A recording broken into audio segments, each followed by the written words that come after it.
Bonjour à tous, j'espère que vous êtes bien remis de la soirée d'hier. Merci encore à Jean-Michel pour son accueil aujourd'hui dans ce magnifique amphi et puis pour nous avoir accueillis hier soir. Je donne tout de suite la parole et carte blanche à Léonard Moulin, que beaucoup d'entre vous connaissent déjà. Je pense que vous avez lu ses écrits et prises de position. Donc c'est carte blanche totale. Et puis après, place à la discussion. Nous avons prévu 3 quarts d'heure pour la totalité. Léonard.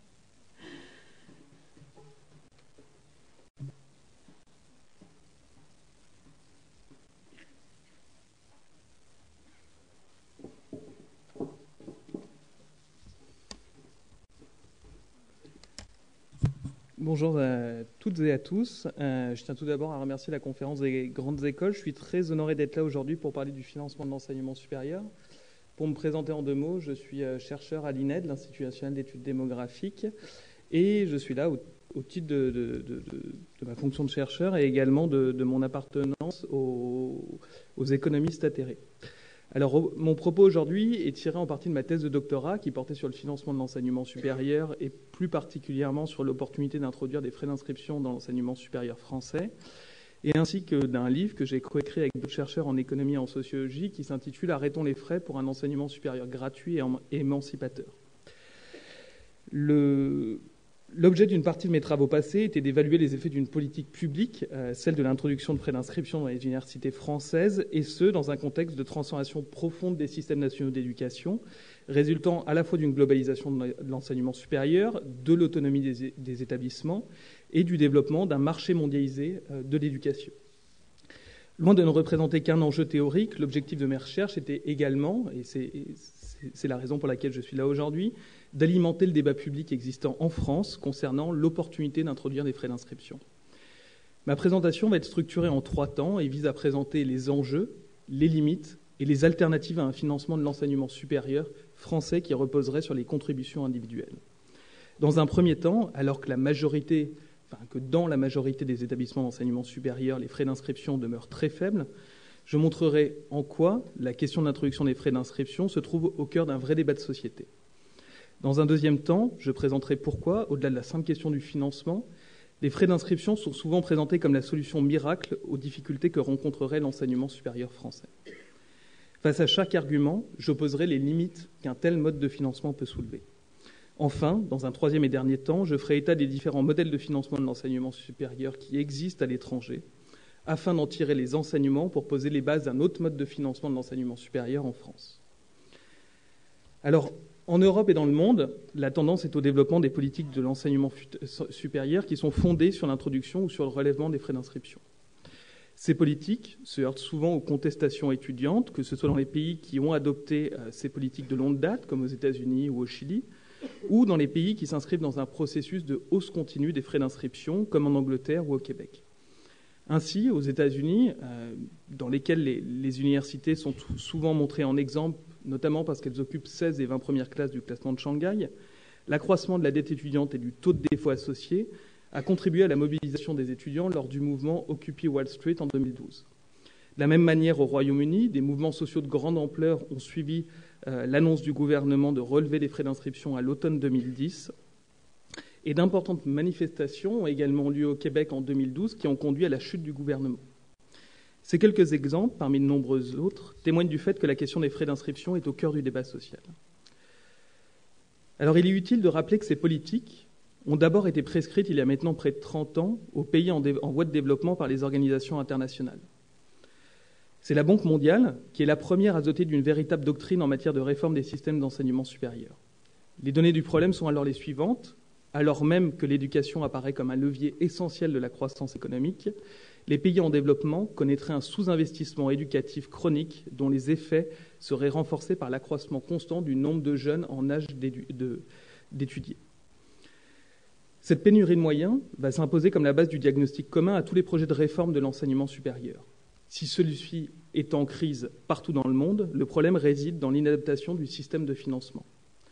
Tout l'enjeu pour la Banque mondiale va donc consister à proposer un ensemble de mesures permettant d'augmenter la part de la richesse nationale qui est consacrée à l'éducation.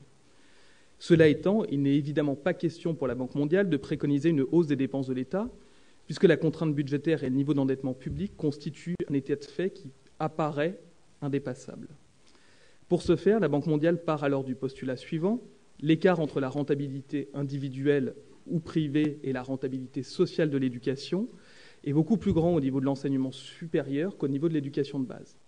Ainsi, plus on s'élève dans le système d'enseignement supérieur, plus les bénéfices collectifs de l'éducation s'atténuent et plus les bénéfices privés augmentent, jusqu'à ce que la tendance finisse par s'inverser. Ainsi, l'argent public investi dans l'enseignement supérieur profiterait d'abord aux étudiants pris individuellement, en leur permettant d'augmenter significativement leurs revenus futurs. Devenu aujourd'hui un lieu commun de l'économie de l'éducation, connu sous le nom de la théorie du capital humain, une telle analyse va permettre à la Banque mondiale de justifier un ensemble de préconisations au nom d'un seul et même principe très simple: à rendement social, financement public; à rendement privé, financement privé. On le voit bien, ce n'est pas encore la crise de la dette qui justifie la réforme de l'enseignement supérieur, mais bien la mise en valeur du rôle de la connaissance dans l'innovation et dans le capitalisme contemporain. Si la consécration de ce modèle par les institutions internationales lui confère indéniablement une utilité certaine, il est intéressant de comprendre comment il s'est peu à peu introduit dans le débat français. Au niveau national, l'enseignement supérieur a subi de nombreuses modifications au cours des dernières années, avec entre autres l'adoption du processus de Bologne avec la mise en place d'une structure des études en 3 cycles, le LMD, la promulgation de la LRU, la loi relative aux libertés et responsabilités des universités en 2007, la mise en place de pôles d'excellence scientifique, la création de filières d'excellence au sein des universités, la création de grands établissements tels que l'Université Paris 9 en 2004 ou l'Université de Lorraine en 2012, la mise en place des presses, les pôles de recherche et d'enseignement supérieur, et puis, c'est l'objet de mon propos aujourd'hui, des expérimentations en matière de revalorisation des droits d'inscription. Tous ces éléments, ils s'inscrivent en fait dans la logique d'un rapport qui a été coécrit par Philippe Aguillon et Élie Cohen en 2004, qui s'intitulait « Éducation et croissance » et qui avait été remis au Premier ministre de l'époque, Jean-Pierre Raffarin. Alors pour les auteurs de ce rapport, petite précision quand même, le point de vue que je vais développer, je vais dire à chaque fois les auteurs, mais il semble être plus celui d'Élie Cohen que de Philippe Aguillon, parce que Philippe Aguillon est revenu plusieurs fois publiquement pour dire qu'il n'était pas forcément favorable à une augmentation des frais d'inscription. Donc pour ces auteurs, il est nécessaire, début de citation, d'investir plus en éducation supérieure si nous voulons stimuler notre croissance de long terme et poursuivre notre convergence vers le niveau de productivité américain. Fin de citation. C'est ainsi qu'a été importée dans le débat public français l'idée selon laquelle la crise de l'enseignement supérieur serait d'abord due à une crise de financement, questionnant alors ouvertement la question de la gratuité des études en France. Dans ce rapport, une hausse massive et généralisée des frais d'inscription est écartée au profit d'expérimentations limitées qui permettront de préparer à la réalisation d'un projet économique et social d'une toute autre envergure. Bien conscient que la hausse des frais suffirait à embraser l'université, pour reprendre les termes du rapport, les auteurs formulent la recommandation suivante, début de citation: « Pour éviter de se heurter à un front de résistance interne et externe qui conduirait à l'échec, la réforme doit être menée pas à pas, sans proclamation tonitruante. » Fin de citation. Sur une dizaine de pages, nous est alors livrée clé en main une stratégie réformatrice, fascinante à relire 10 ans plus tard, tant elle décrit avec précision l'ensemble des changements qu'a effectivement connu l'enseignement supérieur français. Ainsi, la hausse massive et généralisée des frais d'inscription est écartée au profit d'expérimentations limitées qui permettront de préparer les esprits à ce qui est jugé inévitable. Or, force est de constater que c'est cette stratégie qui a été appliquée depuis le début des années 2000 en France. Dotés de statuts particuliers leur permettant d'innover en matière de financement, certains établissements ont d'ores et déjà pris l'initiative d'un tel relèvement. C'est ainsi Sciences Po Paris qui a joué le rôle de pionnier en la matière, puisqu'à la rentrée 2004, un système de frais d'inscription modulable en fonction du revenu des parents est instauré. Depuis, ces frais peuvent désormais atteindre 14 100 € pour une année de master, modulable en fonction du revenu des parents, et 24 000 € pour une année de master en un an, non modulable. En 2010, l'Université Paris-Dauphine lui emboîte le pas et réussit en fait à obtenir, grâce à son statut dérogatoire de grand établissement, d'introduire des frais d'inscription à hauteur de 4 000 € qui sont aujourd'hui de l'ordre de 6 000 €, là encore modulables en fonction du revenu. De la même manière, en 2014, c'est les écoles d'ingénieurs qui ne relèvent pas du ministère de l'Enseignement supérieur et de la Recherche, c'est-à-dire du ministère de l'Agriculture, de la Défense ou du budget, qui augmentent à leur tour leurs frais d'inscription. Même si elle se déploie selon justement cette logique de petits pas plutôt que dans la grande réforme menée tambour battant, la politique de hausse des frais d'inscription est bel et bien en marche, et l'idée qu'il faudrait mettre fin à la gratuité des études supérieures est assurément dans l'air du temps. Ainsi, l'ouverture internationale a constitué le prétexte de débat sur la possibilité de relever fortement les frais d'inscription pour les étudiants étrangers. La France ne pourrait pas en accueillir davantage sans qu'ils participent significativement au coût de leur scolarité. De même, plus récemment a émergé l'idée d'augmenter les frais d'inscription pour les seuls étudiants de master, au motif que les rendements individuels de l'éducation seraient bien plus importants en master qu'en licence. Le raisonnement invoqué a été le même lorsqu'a été adopté en 2013 un amendement au projet de loi Fioraso suggérant l'idée d'introduire des frais d'inscription dans les classes préparatoires aux grandes écoles. Dans ce contexte, l'objectif de ma carte blanche est de contribuer au débat concernant l'augmentation des frais d'inscription dans les universités françaises, en présentant tout d'abord les motivations théoriques à l'instauration des frais d'inscription, puis leurs limites, avant de m'intéresser ensuite aux expériences internationales de financement de l'enseignement supérieur, afin d'en tirer des enseignements pour imaginer un autre mode de financement des universités. Alors, depuis quelques années, le relèvement substantiel des frais d'inscription est souvent présenté comme la solution miracle aux difficultés que rencontrerait l'enseignement supérieur en France, et plus particulièrement les universités. Il permettrait par exemple de donner à ces dernières les moyens d'être compétitives sur le plan mondial, ou plus modestement de retrouver un équilibre budgétaire. Il rendrait le financement de l'enseignement supérieur plus équitable en faisant payer ceux qui, poursuivant des études supérieures, peuvent espérer de meilleurs revenus. Et ils auraient encore le mérite de désinciter les étudiants les plus faibles scolairement de s'inscrire à l'université et ainsi de résoudre le problème de l'échec en premier cycle. Présentons tour à tour ces arguments, équité, efficience et couverture des besoins financiers des universités, ainsi que leurs limites. Le premier argument mobilisé est donc celui de l'équité. En matière d'enseignement supérieur, l'équité dépend 1. des modalités de contribution à son financement, 2. des mécanismes d'aide en direction des populations les moins favorisées, et 3. de la participation effective de l'ensemble des classes sociales à l'enseignement supérieur. Or, aujourd'hui, force est de constater que nos systèmes d'enseignement supérieur paraissent inéquitables selon ces 3 modalités. Premièrement, la fiscalité qui permet le financement de l'enseignement supérieur est inéquitable puisqu'elle est faiblement progressive, voire régressive pour les 5% les plus riches. Ensuite, deuxièmement, dans la mesure où les aides sont limitées, les étudiants des familles les moins favorisées doivent travailler durant leurs études. Or, de nombreux travaux montrent que l'occupation d'un emploi régulier pour un étudiant réduit significativement sa probabilité de réussir. Enfin, troisièmement, les étudiants des classes sociales les plus favorisées sont surreprésentés dans l'enseignement supérieur. À titre d'exemple, les enfants de cadres et professions libérales constituent près d'un tiers des effectifs à l'université et la moitié des élèves dans les grandes écoles, dans les classes préparatoires aux grandes écoles, alors que leurs parents ne représentent que 18% seulement des emplois en France. C'est notamment ce dernier argument qui est couramment mobilisé pour justifier l'introduction des frais d'inscription en France, puisqu'il repose sur l'idée que les rendements privés de l'éducation sont élevés et que les bénéficiaires de l'éducation sont déjà ceux qui sont les plus favorisés socialement. L'iniquité de l'enseignement supérieur français, au regard de ces 3 modalités, conduit les défenseurs des frais d'inscription à légitimer leur recours dans le système universitaire, dans la mesure où ceux-ci contribueraient à plus de redistribution en faisant davantage participer les étudiants les plus favorisés au financement de l'enseignement supérieur. Néanmoins, pour que l'introduction ou le relèvement des frais d'inscription soit source d'une plus grande justice sociale, il faudrait que les contributions soient réellement progressives et que les compensations financières en direction des étudiants des classes les moins favorisées soient suffisantes, ce qui n'a jamais été le cas à l'étranger lorsque les frais d'inscription ont augmenté. Par ailleurs, l'idée selon laquelle il faudrait augmenter les frais d'inscription au nom de l'égalité et des classes populaires, car la gratuité de l'enseignement supérieur serait anti-redistributive, est fausse. La question de la redistributivité des dépenses d'éducation a fait l'objet d'un rapport du Conseil de l'emploi, des revenus et de la cohésion sociale, le CERC, qui montre que le système actuel de financement de l'enseignement supérieur aboutit bien à une redistribution entre les ménages, certes de moindre ampleur pour l'enseignement primaire et secondaire que pour l'enseignement supérieur, mais qui reste bien réelle. Si cette redistributivité est de faible ampleur, ce n'est pas à cause de l'absence de frais d'inscription dans les universités, mais bien avant tout en raison de l'affaiblissement de la progressivité de l'impôt depuis 30 ans et de l'inégalité structurelle d'un système d'enseignement qui interdit à nombre d'enfants issus des classes populaires d'accéder à l'enseignement supérieur. Enfin, rien n'indique qu'un système par frais d'inscription serait plus redistributif dans le cas français. Les simulations réalisées par Guillaume Allègre et Xavier Timbaud sur la France montrent que les prêts à remboursement contingents aux revenus, les PARC, dans le supérieur, ne seraient pas plus redistributifs que le financement par l'impôt dans le cas français. Le deuxième argument concerne l'efficience économique.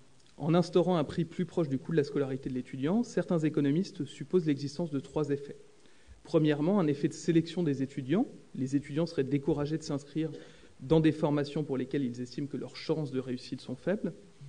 Deuxièmement, un effet incitatif à l'effort. Les étudiants seraient incités à donner le meilleur d'eux-mêmes afin de rentabiliser leur investissement.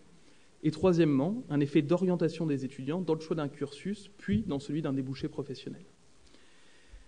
Néanmoins, cette vision asociologique des choix scolaires n'intègre pas l'hétérogénéité observée des comportements des étudiants en fonction de leur origine sociale. De nombreux travaux empiriques montrent l'existence d'une aversion à la dette étudiante en lien avec le déterminisme social qui modifie inefficacement les comportements des étudiants dans l'accès des études, dans le choix d'un cursus, puis dans celui d'un débouché. Par exemple, des chercheurs ont montré que l'introduction de frais d'inscription en Allemagne a entraîné une distorsion des choix existants entre filières universitaires générales et professionnelles. À niveau scolaire équivalent, les étudiants issus d'un milieu défavorisé se tournent davantage vers cette deuxième option à la suite de l'annonce de l'augmentation des frais d'inscription dans les régions concernées. De la même manière, des chercheurs aux États-Unis ont montré que la dette étudiante incitait les étudiants des milieux défavorisés à choisir des études courtes et professionnalisantes, car plus rentables à court terme. Enfin, Erika Field, une chercheuse américaine, a montré empiriquement que l'endettement étudiant pouvait entraîner une distorsion dans les choix de carrière au détriment des emplois publics et au profit d'emplois plus rémunérateurs, permettant de rembourser plus rapidement la dette contractée. Pour ces raisons, des frais d'inscription élevés ne permettraient pas de garantir l'efficience.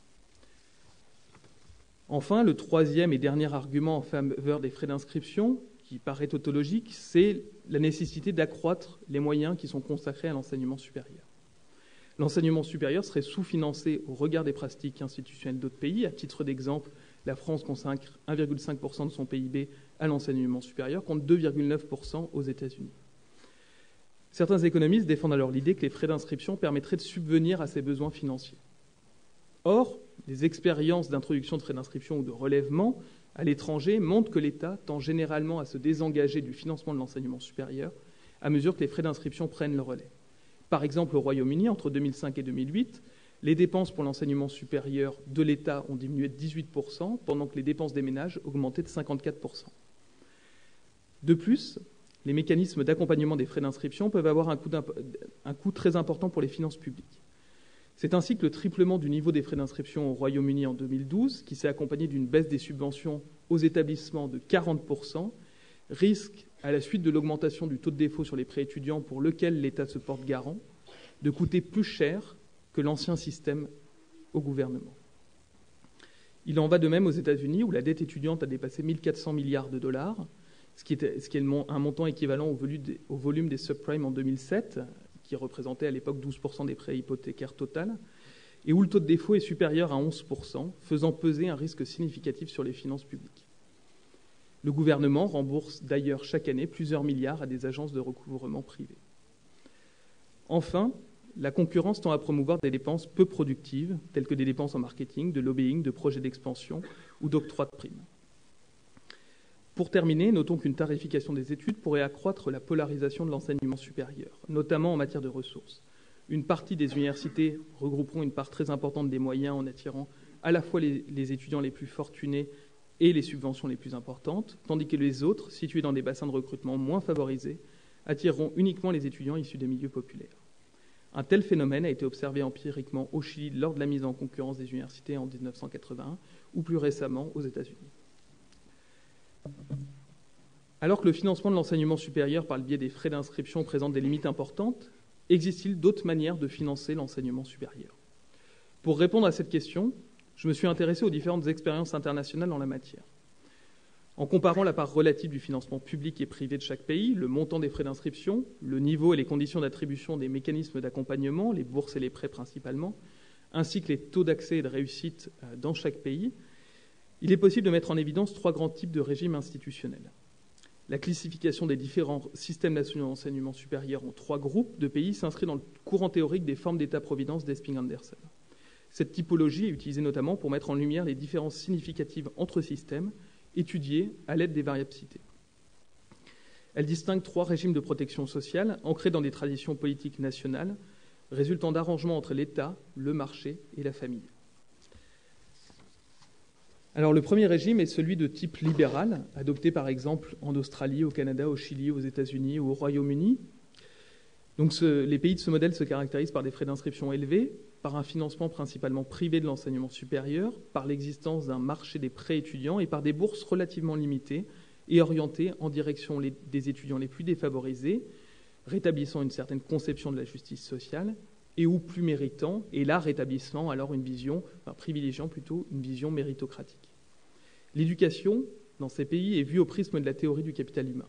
Ainsi, l'étudiant rationnel décide d'entreprendre des études en s'endettant, dans l'optique d'en tirer des rendements supérieurs à son investissement initial. Dans cette optique, les rendements de l'éducation sont perçus comme étant essentiellement privés et se mesurent en termes d'augmentation de salaire. Dans ces pays, le régime d'éducation est un régime par capitalisation, c'est-à-dire dans lequel les étudiants financent leurs études à travers des frais d'inscription élevés. On constate par ailleurs que les taux d'accès et de réussite dans l'enseignement supérieur sont relativement élevés dans ces pays, mais moins que dans les pays de type social-démocrate. Les pays de type social-démocrate, ce sont justement les pays du nord de l'Europe, le Danemark, la Finlande, la Norvège, la Suède. Et dans ces pays, à l'inverse des pays du régime précédent, le financement de l'enseignement supérieur est public, les frais d'inscription sont inexistants et les étudiants perçoivent des bourses ou allocations d'autonomie permettant de couvrir une part significative, voire la totalité des coûts inhérents à la poursuite d'études. Ce système permet de garantir aux étudiants une véritable autonomie par rapport au milieu familial d'origine. Dans ces pays, les étudiants sont vus comme des travailleurs percevant un salaire à ce titre qui leur est donné par l'État. L'État, en fait, garantissant de fait les conditions de leur indépendance financière. Le temps d'apprentissage dans les pays nordiques est alors vu comme un temps qui permet aux étudiants de trouver leur voie et de se développer. La plupart des indicateurs montrent que ce régime est très favorable à l'accès et à la réussite des étudiants. Contrairement à une vision prônée par le modèle libéral, les rendements de l'éducation sont vus comme étant avant tout sociaux. L'investissement éducatif n'est donc plus privé mais collectif. Le troisième et dernier groupe est celui de type conservateur qui caractérise par exemple l'Allemagne, l'Espagne, la France, la Grèce ou l'Italie. Dans ces pays, les frais d'inscription sont modérés, c'est-à-dire qu'ils ne couvrent qu'une part relativement faible du coût de la scolarité d'un étudiant. Les bourses accordées principalement sur critères sociaux ne permettent pas aux étudiants issus de l'ensemble des classes sociales de couvrir l'ensemble des coûts qui sont liés à une scolarité dans l'enseignement supérieur. Les prêts sont relativement peu développés. En France, par exemple, c'est 5% des étudiants qui ont recours à un prêt pour financer leurs études. Et les autres mécanismes d'accompagnement, les déductions fiscales, les allocations familiales, sont relativement développés et orientés principalement en direction des étudiants les plus favorisés. À titre d'exemple, en France, les avantages fiscaux des étudiants les plus aisés représentent 77% du montant total des bourses. L'étudiant est alors vu en fait, dans ces pays comme un jeune adulte à l'autonomie relativement limitée dont la famille doit supporter les coûts de l'éducation. Les taux d'accès et de réussite dans l'enseignement supérieur de ces pays sont inférieurs à ceux des pays des 2 régimes précédents. Alors, bien qu'opposés sur la vision de l'éducation qu'ils promeuvent, éducation comme bien privé dans le modèle libéral contre éducation comme bien collectif dans le modèle de type social-démocrate, les 2 premiers régimes ont des cohérences institutionnelles bien définies. A l'inverse, le régime de type conservateur ne semble pas délivrer aux étudiants issus de l'ensemble des classes sociales les conditions nécessaires pour entreprendre et réussir des études dans l'enseignement supérieur. Ce régime, qui caractérise notamment la France, apparaît donc dans une position intermédiaire, souffrant de ces incohérences internes.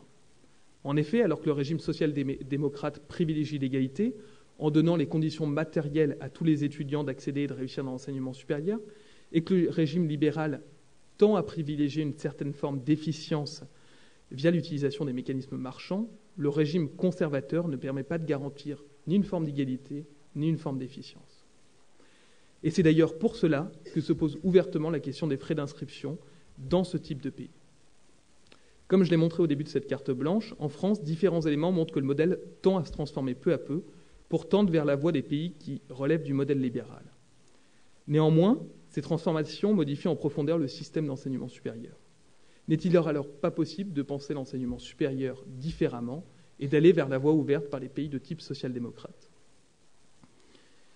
Face aux limites d'un système de financement de l'enseignement supérieur par capitalisation, c'est-à-dire un régime d'éducation dans lequel les étudiants et ou leurs familles participent au financement de leur étude à travers des frais d'inscription reflétant une part significative des coûts, ne peut-on au contraire pas penser le modèle de type de financement de l'enseignement supérieur de manière différente, à l'image de ce qui se fait dans les pays de type social-démocrate? Par opposition à un système par capitalisation dans lequel l'éducation constitue un investissement privé qu'il convient de rentabiliser une fois que l'étudiant est diplômé, il est possible de concevoir un autre modèle de financement de l'enseignement supérieur, considérant cette fois-ci l'éducation comme un bien public et qui reposerait sur un financement public de l'enseignement supérieur. Donc un tel système se caractériserait par un financement public des universités, une absence de frais d'inscription et la délivrance de bourses ou d'une allocation d'autonomie à tous les étudiants. Par analogie avec le système de retraite, un système d'enseignement supérieur par répartition serait financé par les prélèvements obligatoires et viserait à fournir aux étudiants, quelle que soit leur origine sociale, les conditions matérielles pour mener à bien leur scolarité. Il ne s'agit donc plus de rembourser le système une fois qu'on est diplômé, mais bien de contribuer au système une fois qu'on est sur le marché de l'emploi. Avec 2 collègues, nous avons imaginé les modalités pratiques d'un tel système. Premièrement, des moyens supplémentaires sont nécessaires pour permettre aux universités d'assurer une réelle prise en charge et un suivi approfondi des étudiants, en particulier au niveau des licences qui accueillent une proportion bien plus importante d'étudiants d'origine populaire que les classes préparatoires, pourtant beaucoup mieux dotées par l'État. Nous proposons ainsi d'aligner la dépense annuelle moyenne par étudiant à l'université et en classe préparatoire aux grandes écoles. Si le financement de la mesure repose uniquement sur l'impôt sur le revenu, les 5 milliards d'euros nécessaires peuvent être obtenus par un accroissement homothétique des prélèvements réalisés sur chacune des tranches de revenus. Cette solution entraînerait une hausse des taux marginaux d'imposition de l'ordre de 7%. Une solution plus progressive peut également être envisageable, en particulier en ajoutant des tranches, afin de prolonger la progressivité au sein des plus hauts revenus. Deuxièmement, nous proposons qu'une allocation d'autonomie soit versée à tous les étudiants, quelles que soient les ressources de leurs parents. Afin de ne pas fixer une allocation sous le seuil de pauvreté, nous retenons donc un montant d'allocation mensuelle à 1 000 € pour les étudiants qui ne sont pas logés chez leurs parents et de 600 € par mois pour les autres. La part de 400 € doit s'entendre comme une moyenne qui devra bien évidemment être modulée selon le lieu de résidence des parents, des étudiants. Pardon. Les simulations que nous avons effectuées indiquent que cette allocation pourrait être financée par une cotisation patronale supplémentaire de 3,1 points sur la branche famille de la sécurité sociale ou par la création d'une nouvelle branche de la sécurité sociale. Les simulations que nous avons réalisées montrent que sur un revenu sur l'ensemble du cycle de vie, un tel financement serait favorable à la plupart des ménages en France.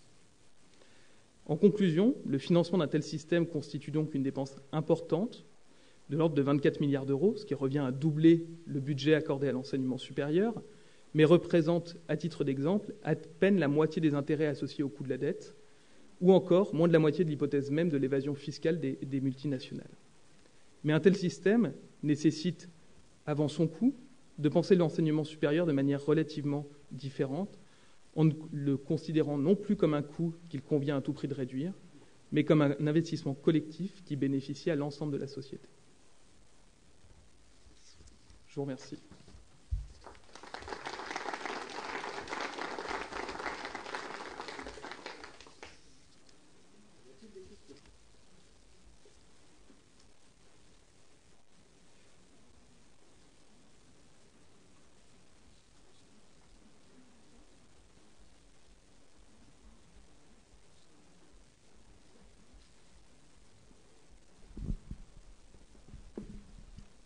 Il n'y a pas d'autres questions? Enfin, sinon, je vais en poser une, hein, mais c'est parce que je préfère donner la priorité au directeur d'école. Oui, merci Léonard pour ce... Donc c'est un sujet vraiment important et ce qui est vraiment intéressant aussi, c'est de voir toutes les questions, pas simplement techniques, hein, mais aussi sur derrière quelle société, quelle ouverture sociale, quelle redistribution, quelle cohésion dans la société au travers de cet enseignement supérieur. Vous savez que les frais d'inscription dans les écoles sont un paramètre important du modèle et que beaucoup d'écoles préféreraient, enfin personne n'a envie d'augmenter ses frais d'inscription, tout le monde préférerait ne pas en avoir, mais derrière les dotations publiques ne suivent pas. On a beaucoup d'écoles privées qui servent l'intérêt général et qui fonctionnent sans subvention publique. Et donc la question qu'on se pose souvent quand on discute et puis quand on a lu vos écrits sur la question, qui sont fort intéressants, puisqu'il y a aussi tout un benchmark international, la question qu'on peut se poser immédiatement, c'est quand on fait ce benchmark international et qu'on prend souvent des exemples quand même extrêmes du Royaume-Uni ou des États-Unis, où on a des frais qui sont jusqu'à 60 000 $ par an. Voilà. Donc entre un système français qui est essentiellement gratuit dans le public, où on parle de quelques centaines d'euros de frais d'inscription, et puis des systèmes qui sont à des niveaux qu'on n'imagine même pas en France, la question que nous on pose, c'est est-ce qu'il n'y a pas un curseur à placer de façon un peu raisonnable et intermédiaire? Est-ce que ça ne change pas la donne de réfléchir?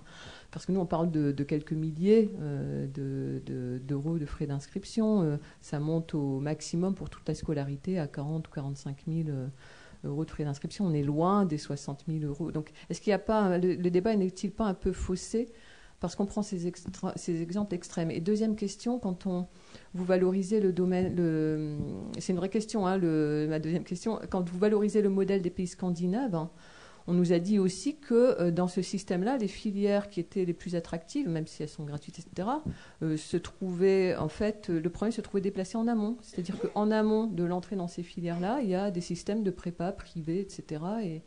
Et les cursus les plus porteurs sont aussi préemptés par des gens qui auront eu la possibilité en amont de se préparer. Et donc, on ne fait que déplacer l'inégalité. Est-ce que c'est vrai, vous qui connaissez bien ce système-là, ou pas?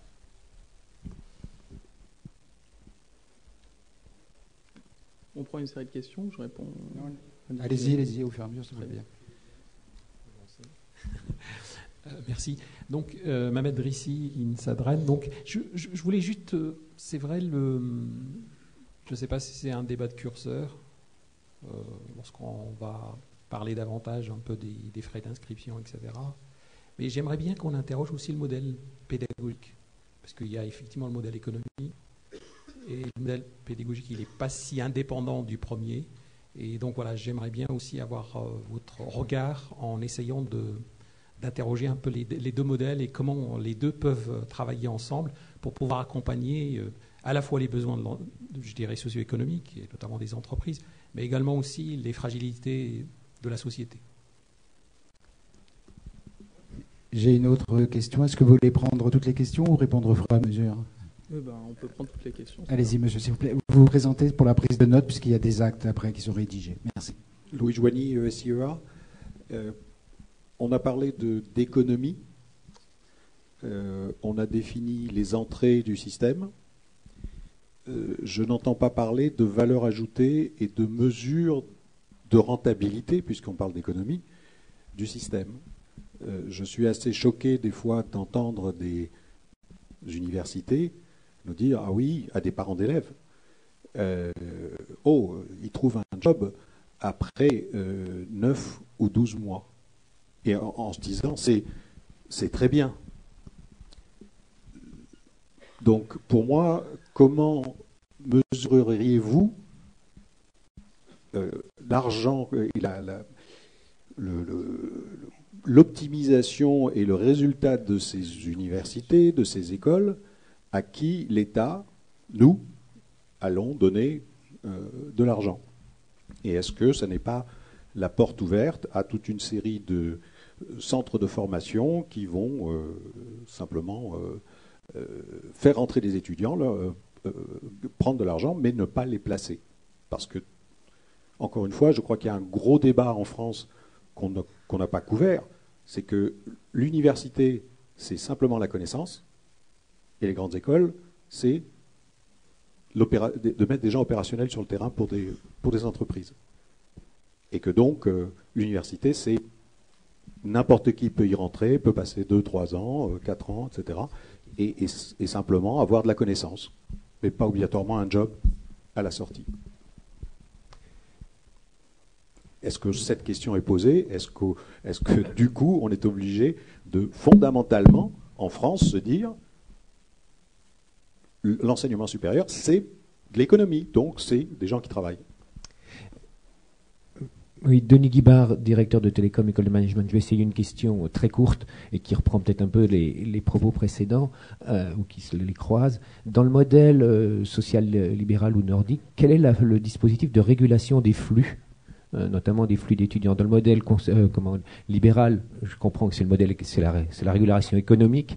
Dans le modèle, appelons-le scandinave, comment sont régulés les flux, comment sont orientés ou sélectionnés les étudiants? Et ça renvoie effectivement aussi à la notion de rentabilité, de retour sur investissement qui a été évoquée précédemment. Merci.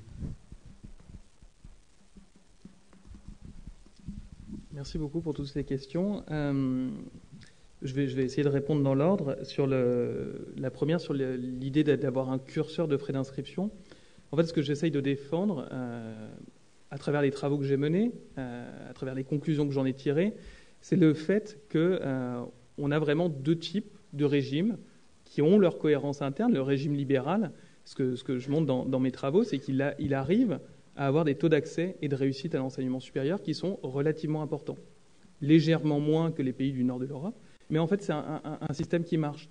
Il laisse une partie des jeunes issus des milieux les moins favorisés sur le carreau, pas tous, parce qu'on a un système de bourse qui est relativement méritocratique. Par exemple, si vous prenez le cas de l'Angleterre, il faut, pour mettre les frais d'inscription dans l'université au niveau maximal, c'est-à-dire 9 000 livres, il faut que l'université ait un système de bourse en direction de je ne sais plus combien de pourcents des étudiants les moins favorisés. Enfin, il y a des vrais mécanismes redistributifs, contrairement au cas français, qui font que l'accès est quand même relativement assuré, mais moins que dans les pays du nord de l'Europe. Néanmoins, sur justement l'histoire de curseur, 60 000 euros, par exemple, aux États-Unis, c'est en fait pas un cas si extrême que ça, puisque c'est un tiers des étudiants qui payent des frais d'inscription supérieurs à 60 000 $, et la moyenne s'établit pour 2016 à 30 000 $. Et 30 000 $, ça correspond déjà au coût de la scolarité dans quelques écoles en France. Donc c'est quelque chose qui est pas, c'est très rare, mais voilà, c'est quelque chose qui est pas très très loin. Mais encore une fois, la France est vraiment dans un système intermédiaire entre les deux, où pour le moment on a l'université qui est gratuite mais qui offre pas des bourses suffisantes, et puis les grandes écoles qui sont payantes et qui offrent une formation professionnalisante. Mais voilà, on a cette coexistence entre les deux. Et justement, ça me permet de répondre à une autre question sur la rentabilité. Déjà, l'université, je pense qu'effectivement, elle n'a pas pour seule mission la formation professionnalisante. Là, c'est plutôt le rôle, pour le coup, des grandes écoles qui, en faisant la sélection en amont et en assurant un enseignement en lien avec les besoins des entreprises, va créer une formation professionnalisante. Et donc, la mission de l'université, c'est avant tout de fabriquer du savoir et de le transmettre, puisqu'elle emploie des enseignants-chercheurs, donc la fabrique du savoir et la transmission, et de le mettre à la disposition du plus grand nombre. Et c'est pour ça qu'en France, si on a envie, on peut suivre des études sans être diplômé à l'université, y aller quelque temps, passer suivre sans réel but professionnalisant derrière. Sur la question des filières attractives, ça fait écho justement à la dernière question sur la régulation des flux. C'est que dans les pays du nord de l'Europe, on a deux types on a soit une absence de régulation dans certains pays, c'est-à-dire que tous les étudiants qui ont obtenu leur diplôme du secondaire peuvent accéder à l'enseignement supérieur. Donc je dis sans régulation. En fait, il y a une régulation qui est par l'obtention du diplôme du secondaire, comme ça devrait être comme c'est le cas théoriquement, si on enlève APB, en France. En France, vous avez le diplôme du secondaire, c'est une forme le bac est le premier diplôme du supérieur, mais on obtient le bac, et c'est une forme de sélection vers l'enseignement supérieur. Et dans d'autres pays, on a une sélection à l'entrée qui oriente les étudiants. Alors tous les étudiants trouvent une place, mais on a une forme de sélection à l'entrée entre universités. Et puis de l'autre côté, bien évidemment, les pays du modèle libéral, là on a à la fois une régulation des flux par la sélection scolaire et puis par la sélection monétaire.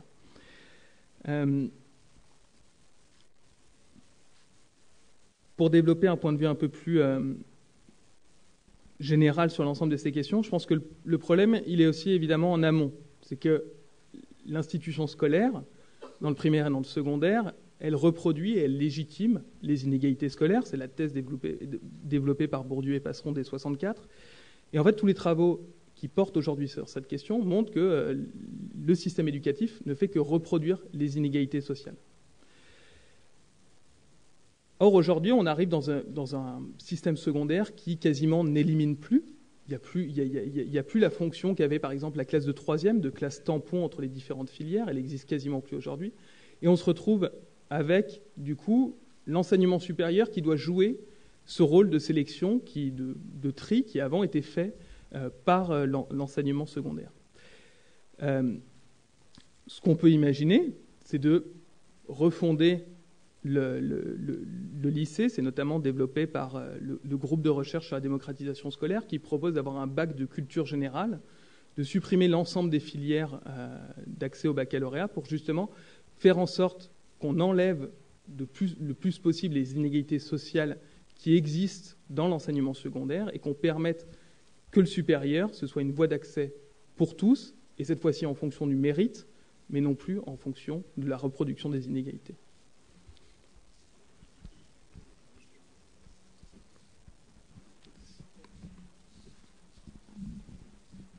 Philippe ?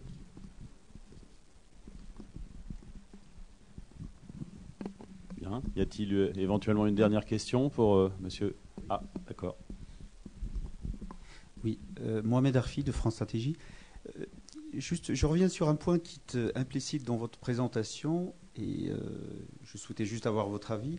C'est que, au-delà de la question des frais d'inscription, quand on compare en fait les pays de l'OCDE, vous avez parlé des pays du Nord, notamment de l'Europe, versus pays notamment la plupart anglo-saxons, donc États-Unis et Royaume-Uni, c'est qu'il y a un lien entre le financement de l'enseignement supérieur et la fiscalité, notamment des revenus. Dans les pays où vous avez, notamment les pays du nord de l'Europe, un financement public plus important, sont aussi les pays où les prélèvements, donc la fiscalité sur les revenus, est plus élevée.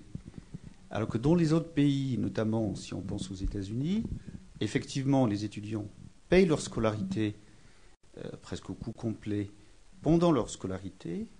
Mais après, s'ils réussissent en tout cas à leur insertion, en tout cas dans leur vie professionnelle, ils payent moins sur leurs revenus. Donc en fait, il y a un arbitrage, en réalité, c'est un choix de société. C'est qu'au-delà de la question frais d'inscription ou pas, c'est donc financement d'enseignement supérieur et fiscalité. Ce n'est pas seulement financement de l'enseignement supérieur de manière plus isolée, en fait, si vous voulez, des autres actions publiques. Pierre Tapie, ancien directeur de l'école d'agriculture de Purpan. Une observation. Il rigole, mais bon, voilà. C'est à ce titre que je vais m'exprimer. Une observation dans l'information que vous nous avez donnée, d'une part, et d'autre part, une observation de terrain que je vous renvoie et sur lequel j'aimerais que vous nous disiez un peu comment vous la ressentez. La première chose, merci de nous avoir dit que dans le système nordique, il y avait effectivement une sélection drastique par l'accès au bac. Si je prends la Hollande, par exemple, c'est 20% des étudiants qui sont bacheliers, et derrière, effectivement, tous les étudiants qui rentrent dans le supérieur finissent à bac plus 5. Mais on a commencé par en prendre que 20% qui ensuite bénéficient d'un système très, très solide et très robuste, comme vous l'avez dit. Donc je pense que pour être complet dans le paysage de l'analyse économique que vous avez présenté, il faudrait aussi rajouter les éléments de régulation du système qui sont les éléments en fonction des lieux, du type de régulation du flux d'étudiants. Parce que si vous prenez par exemple les pays nordiques ou la Suisse, ils sont faits de manière très différente. Première remarque. Deuxième remarque, il faut peut-être que vous vérifiez quand même par rapport à un certain nombre d'hypothèses que vous avez dans votre information. Et il faut que vous vérifiez vos données, parce que quand vous nous avez dit par exemple tout à l'heure que l'université est gratuite, les grandes écoles sont payantes, dans les grandes écoles, il y a juste la moitié de l'effectif qui sont dans des écoles qui ne sont pas soutenus par l'État, où il y a des frais de scolarité positifs, et puis une autre moitié de nous, dans lesquels la scolarité est gratuite. Donc l'approximation quand même sur laquelle vous arriviez peut-être un petit peu à vérifier. Par contre, ce qui me semble plus intéressant, c'est pour ça que je l'ai dit, je parle à partir de l'expérience l'école d'agriculture de Purpan, c'est que la ville de Toulouse est la seule ville en France où il y a 2 écoles d'agriculture, une de l'État et une privée associative. Les frais de l'école privée associative, par rapport à ce que je vais dire, étaient à l'époque sur 5 ans au total de 15 000 euros, 5 fois 3 000 euros. Les frais de l'école publique étaient de 3 fois 100 euros. Voilà. Donc il y avait 15 000 euros et 300 euros. Et au même moment, dans les mêmes années, il y avait en moyenne 10% de boursiers dans l'école publique gratuite et 40% de boursiers sur les mêmes critères sociaux dans l'école privée associative payante. Cette observation étant extrêmement corrélée à une autre observation qu'on avait faite à un niveau national entre FESIC, université au niveau master, parce que quand vous avez comparé tout à l'heure un tiers versus à l'université versus 50% au niveau des écoles, vous avez parlé du stock, vous n'avez pas parlé du flux de gens formés au même niveau. Et si on veut être rigoureux, il faut parler du flux de gens formés au même niveau. Et en fait, on arrivait en analyse sociale à s'apercevoir que les CSP de gens formés au niveau master des grandes écoles différaient de celles de l'université de 10% à peu près. Il y avait 60% de CSP+, contre 50% de CSP+, à l'université au niveau master, quand dans les écoles formant au niveau master payantes, on en avait 35%. Voilà. Le premier était juste un spot agricole, l'autre était plus sur une moyenne. Alors comment vous expliquez qu'en fait, dans des études qui sont des études longues, eh bien, des parents d'origine modeste choisissent d'investir dans des systèmes de formation payants? Laurent Biguet, N6 Mulhouse. Une question très courte. Quid de l'accueil des étudiants étrangers dans le système scandinave? Je vais commencer par cette... s'il n'y a plus de questions, parce qu'elle est plus rapide. Ça dépend des pays, mais la plupart maintenant font payer des frais d'inscription aux étudiants étrangers. Au motif que justement, une fois qu'on ne sait pas s'ils vont rester ou non dans le pays, et donc on ne sait pas s'ils vont contribuer au système, donc on les fait payer à l'entrée. Voilà. Après, on peut imaginer dans la proposition que je faisais à la fin, qui est une proposition mise au débat, qui comporte plein de problèmes de chiffrage qui restent à développer, mais qui au moins est une proposition.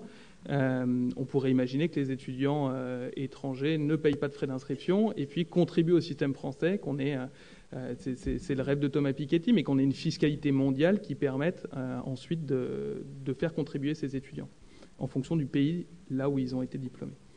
Je vais prendre les questions cette fois-ci à l'inverse. Sur l'école dont vous me parlez d'agriculture, je ne connais pas du tout, mais je pense qu'il y a un effet de signal tout d'abord qui joue, puisque l'enseignement supérieur aujourd'hui, en France, se différencie non seulement par les filières, et puis par le type d'établissement, et donc il y a un très fort effet de signal qui ne joue pour le coup pas alors qui joue aux États-Unis très fortement, qui joue en Angleterre, mais qui ne joue pas par exemple dans les pays du nord de l'Europe, où là, tous les établissements globalement ont à peu près, c'est pas exactement comme ça, je fais des raccourcis, mais les établissements sont mis globalement sur un même pied. Or, en France, ce n'est pas le cas, et donc c'est peut-être ça qui explique, là je ne connais pas ces écoles, mais c'est peut-être ça qui explique qu'il y avait plus de boursiers dans l'école associative.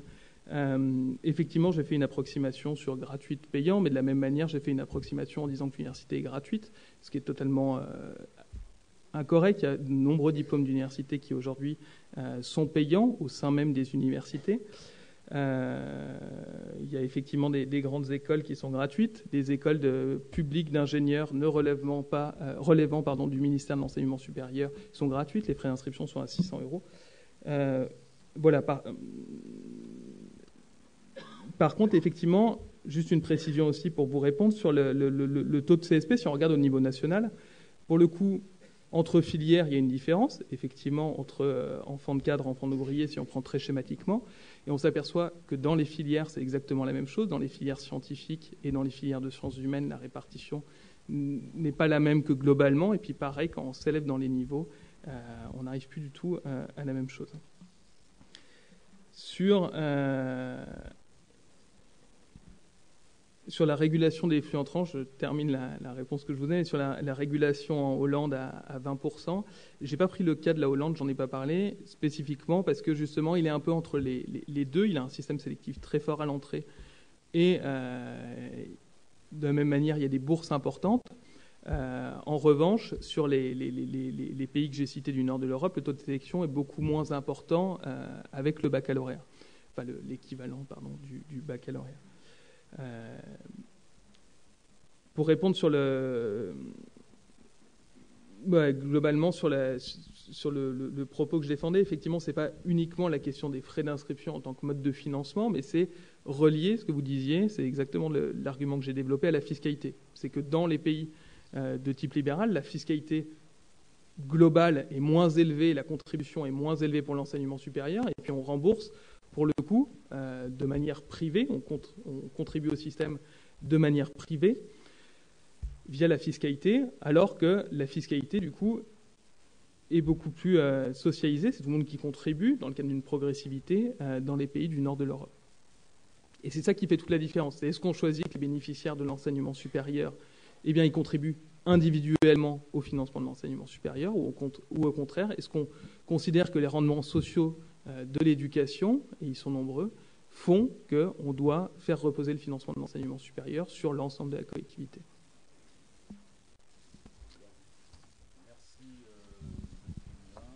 Je vous remercie une nouvelle fois.